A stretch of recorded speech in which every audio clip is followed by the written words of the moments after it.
Hey everyone, welcome back to another OSCP journey video. Today's video is going to be a little bit different. We're not going to go into too many technicals or anything like that today. Today I'm going to just be kind of giving an overview of what I've experienced with the PWK course so far. So just to catch everybody up to speed real quick, I've actually started my PWK, which is the course that is kind of bundled with the OSCP. You're actually required to take the PWK course before you can actually take the OSCP exam. Once you've taken the PWK course at least once, you can then retake the exam as many times as you like. But the reason they do that is because they want to make sure they have adequately given you the materials that you will need to succeed. Now, how much you go through those materials, how hard you study, how hard you work, that's on you. But they don't just let you arbitrarily take the exam because they want to ensure everybody has the same baseline of information first. So that's kind of how the format works. I've known that this whole time. I'm just kind of catching anybody up who's not really familiar with the inner workings of the PWK. Obviously, I'm not going to be able to talk a lot about the details of what I see in the environment. I'm not going to be able to talk about the specific course materials or really replicate those. And I'm not going to be able to talk about anything with the lab environments or anything with the exam itself. However, I am going to give kind of an insight of what I have needed to learn versus what I already knew. That's going to be the kind of main point of this video from here on, is just contrasting now that I've gone through the course material. I have not started on the labs yet, but I've gone through the course material. So I just kind of want to share how prepared I feel at this current state versus all the OSCP journey videos up till now. And then I also just want to share kind of how the flow of everything works, just like some general meta knowledge for those who are interested in actually going after this exam. Obviously, I have not passed it yet. I do not know what's going to be on the exam. I haven't even touched the labs, like I said. So let's dive into what I've done up to this point.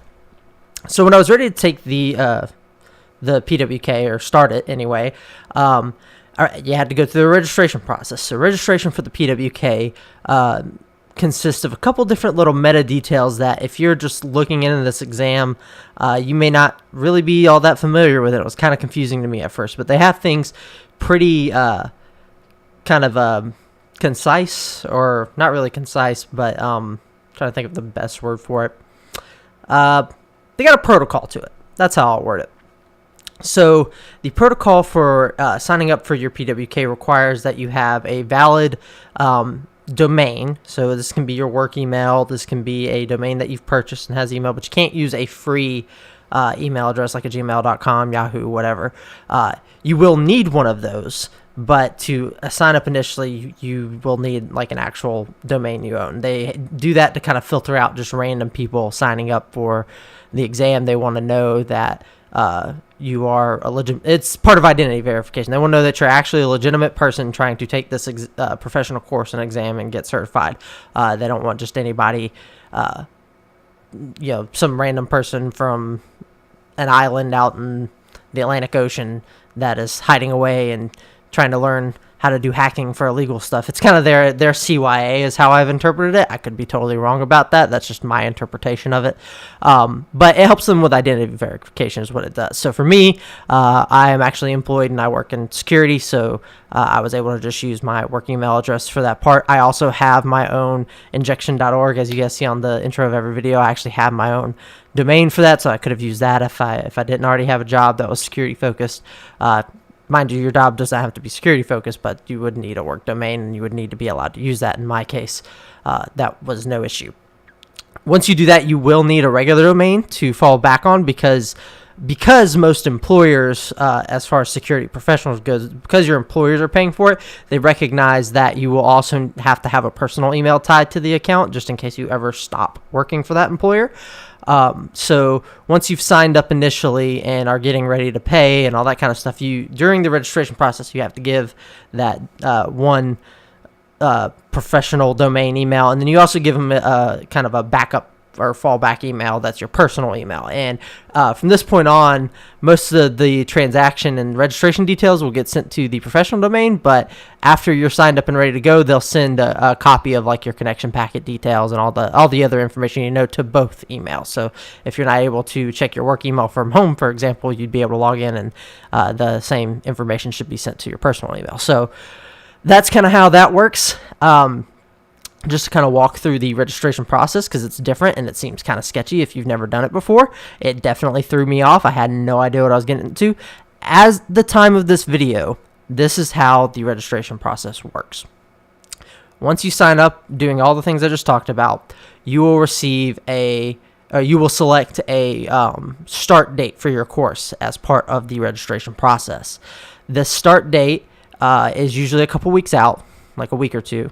And this is going to be when your lab connection opens.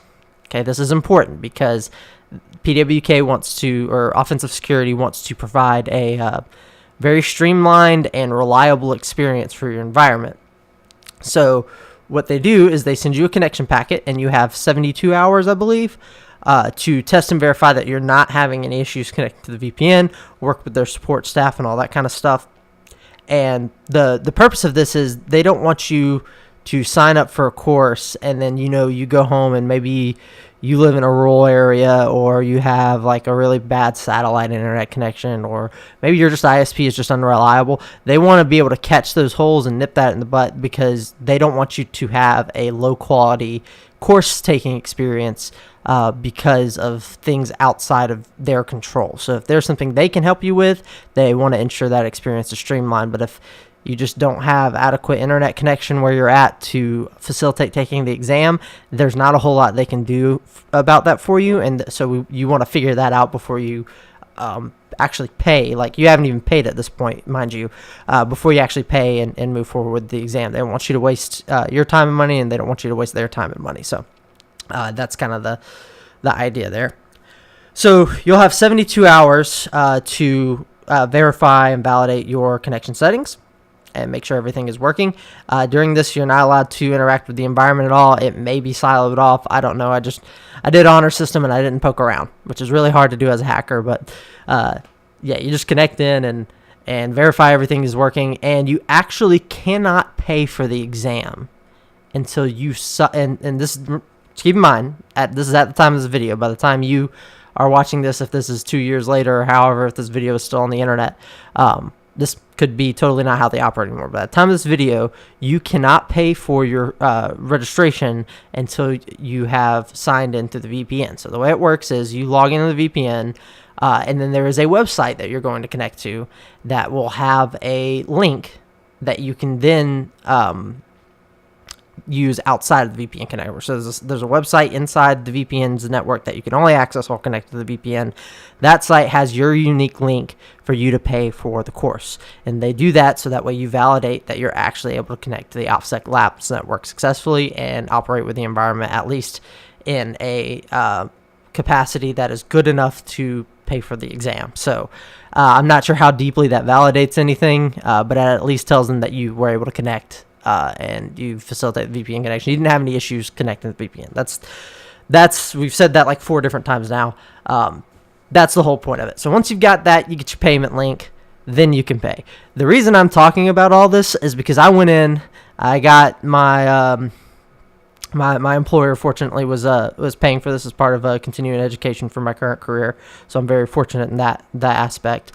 So I was going to pay with the company card, and I had to do a walk of shame back to my boss's office to hand back the company card because I wasn't allowed to pay yet. I had to facilitate the VPN connection, and I wasn't in a position to do that while I was at the office. So I had to wait till I got home, and then the next day I could do it. So it was just kind of awkward. Not really a big deal, but it was just a really awkward method of completing and fulfilling that transaction for that. But after that, everything gets less awkward. Once you pay for your exam, they will say, okay, that date that you registered for, that's going to be when your lab's open. They'll give you a time when that happens, and then they'll send out more connection details as it becomes relevant. I believe the week before your start date, they'll send you your connection packet details. So they'll send you your new lab connection packet, your new credentials, and relevant course information. So they'll actually send you your unique downloads for the course, and they'll send you your I'm trying to remember what else they have. Oh, they'll send you the references that you need for like their custom role of Kali that's specifically designed for the PWK. So they highly recommend and strongly suggest that you use their image of Kali Linux. It is a 32-bit Kali Linux latest release distro VM. The only downside is that it is you are required to use VMware's suite of virtualization. Not that that suite is bad, it's just that it actually does cost money. Fortunately, there is the VMware Workstation or the VMware Player or something like that. I can't remember the name of it. For Windows, that is completely free. Aside from that, the other two more professional versions of the product have, I believe, have 30-day free trials, which is great if you have the 30-day course like I do, but it's kind of unfortunate if you're using even more lab time, so then you have to decide whether you want to buy it or not. And in my case, I am on a Mac, so I'm having to use VMware Fusion, which is 30 days only, so I'm going to have to hope I can get everything I need within that time frame. Honestly, if I have to buy it, I think it was like $70 one time for VMware Fusion. It's not a big deal, and if I'm lucky, I can maybe score some licenses from some people I know or from work that we may have.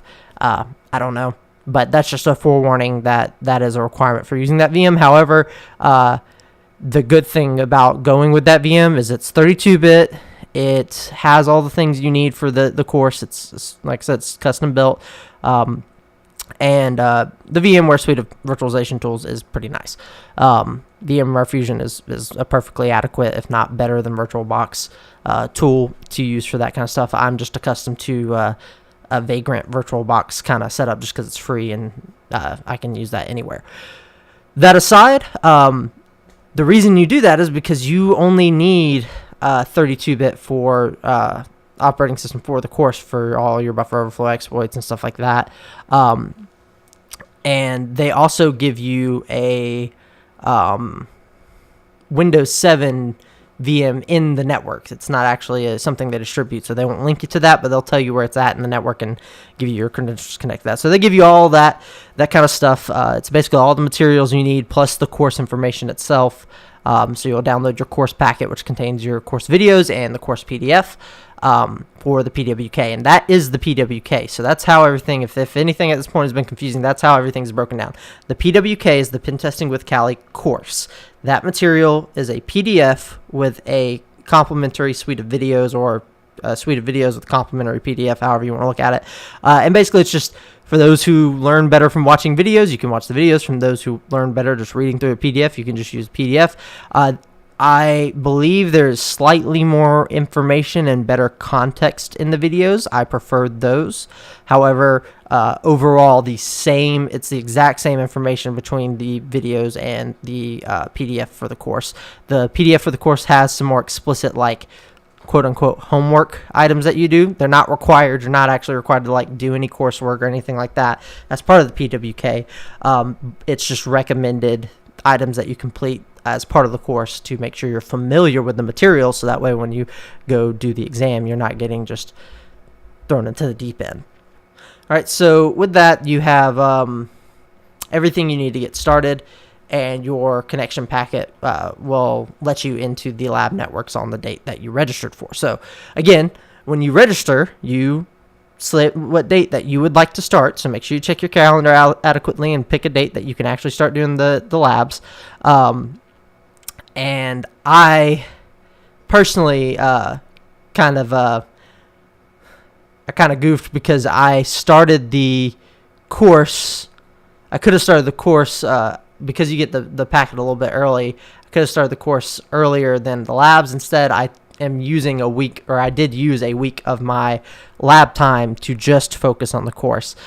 So I'm doing the 30-day, which means I have 30 days of lab access, and my lab access started last weekend, which was, I'm recording this video on May 5th, so whatever the last weekend was, I can't remember what date that was, but point is I started mine there, and I said, I'm going to poke around at the lab environment. I'm going to look at what's out there and see if it's something I can navigate and be comfortable with. poked around at a few machines, found a couple services that I could prod, and then I didn't really go anywhere else. No shells, nothing exciting. I just kind of left it alone, and so I'm just going to do the course for the next week so I can make sure that I am ready to tackle the labs. And so that's what I did. So now we'll talk about the course itself. I feel like I was over-prepared for this course, which is good. That's exactly what I want. I've been doing these OSCP journey videos for the last year and learning things on the side, reading through, the art of exploitation and stuff like that. I feel like doing all the things I've done up till this point, based on the course material alone, I have over-prepared for the course, which is exactly where I wanted to be. That was my whole point. Everybody in my comments that's been saying, why don't you just take the damn course already? That's why. I wanted to be over-prepared. So as I went through the course, I knew most all of the material already. If not, I was very intimately familiar with it, from daily practices related to work to just all the extra hard work and training that I've been doing on the side. I was very, very familiar with the material. There was nothing new to me, except I did learn a new trick or two. So, I'll talk about this. I'm not going to do a technical video of these things because I don't want to spoil everything for the course. Maybe I'll do some tutorials later and stuff like that to kind of coincide, or I've got a couple ideas. So, for example, I may want to do in the future a course for beginners to learn all the things that you would need for the OSCP, kind of like the OSCP journey videos, but more catered towards individual topics. So it'll be kind of like a prep to the course. But that being said, I don't want to detract from the course material itself because it is really good.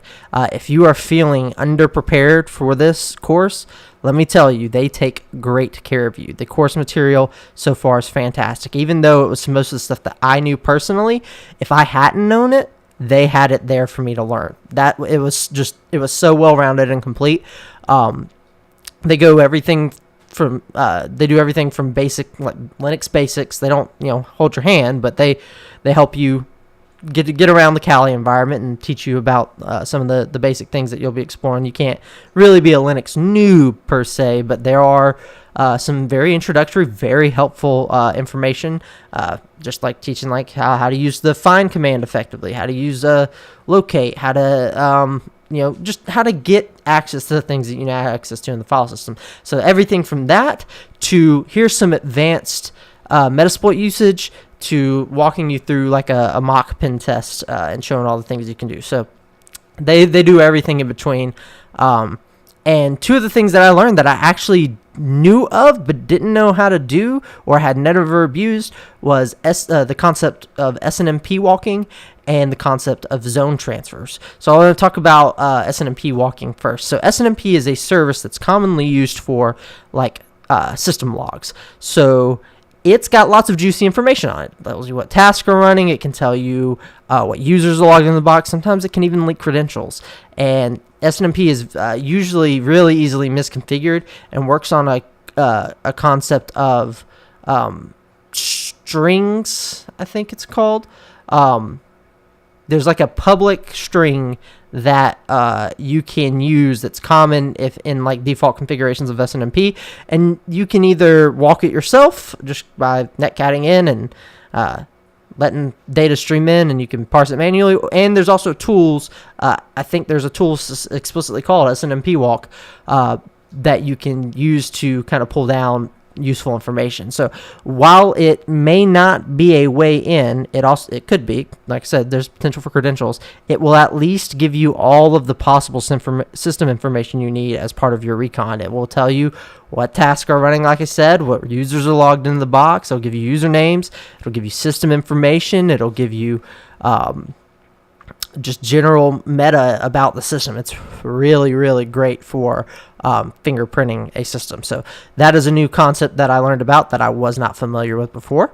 I've seen SNMP out in the real world. I've seen or I've heard of horror stories about how commonly misconfigured it is, but I've never abused it. So that was something that I took away from it personally that I have not covered in my journey thus far. And it was something just really easy and trivial that will give you a wealth of information. Those kind of things are really important to make note of. The other thing was zone transfers. So zone transfers, I knew what these were. I had no idea how to execute them, and I had no concept of what the purpose was.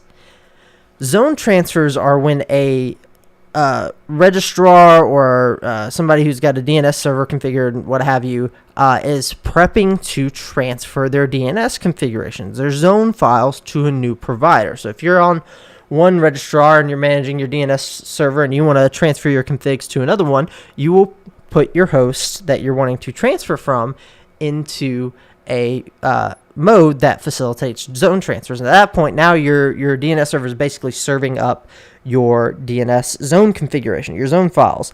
And that makes it easy because now you can just go over to your DNS server that's waiting to be configured and run a command and copy the zone files over. And now you can turn the zone transfer mode off on the other server and stand up your new DNS, and you're good to go, right?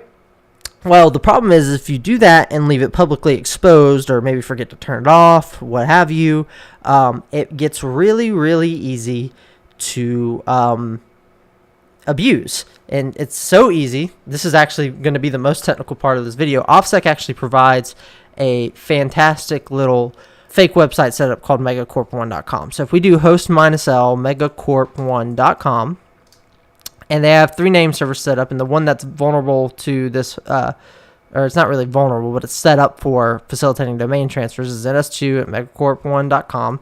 And if you do this, you now get a list of all of the subdomains and IPs that Megacorp1 is facilitating on those name servers to set up for the zone transfer. So we can see here they have admin, beta, FS1, intranet, mail, mail2, all the name servers, router, SIM, SNMP, support, syslog, test, VPN. So what this essentially does is not only tells you where everything is living in terms of IP space, but if a domain controller or of some sort was facilitating domain transfers and was public facing, or at least was somewhere internal that you could access it, you can now, and it was facilitating internal and external connections, you can now dump potentially internal assets and IP ranges and learn about internal infrastructure without ever touching it. So that's the key thing. If it was externally facing and that same host was facilitating external sites as well as internal assets, and it had all that in its zone, you now have that information. You can start mapping what could potentially be on that internal network without having ever touched it. And that's what's really cool about it. So zone transfers were this thing to me that was really foreign and scary, and I didn't understand it. And now it's like this really easy, oh, duh thing that's fantastic for recon. So those are 2 of the things that I've learned so far, but past that, everything you guys have seen me do throughout my OSCP journey thus far, I have gone either above and beyond or adequately understood the requirements already. There was nothing new that the course could have taught me in those regards, but there were a couple of neat little tips and tricks here and there. But the only really new concepts that I learned were those 2, and I just wanted to share those because those were things I didn't know, and I have shared everything I've known up to this part. You guys have seen me fumble through things, and so I just wanted to share those as well. So that's currently where I'm at on the course. I'm going to start the labs today. Like immediately after recording this video, I'll hop into the labs and see how far I can get. For the next 30 days, I'm going to be in the labs. I'm going to be hitting it heavy. I'll try to do an update video on my progress. Like if I'm not getting anywhere in the labs and I'm suffering, I'll make a video about that. If I'm getting far in the labs and it's going great, I'll kind of give a review of how that's going and just review how the quality of the labs in general, because they're pretty renowned on being really great lab environments. So I'll do all that. And then when it's time to take the exam, I've got a couple of my buddies from my CTF team on standby for pit crew to help feed and water me during those 24 grueling hours. But yeah, we'll get there when we get there. It's gonna happen. We're on track. So I'm excited. I hope this video update was at least mildly entertaining. We'll keep at it, and we're going to get this OSCP. Thanks for watching. Thanks for the support. See ya.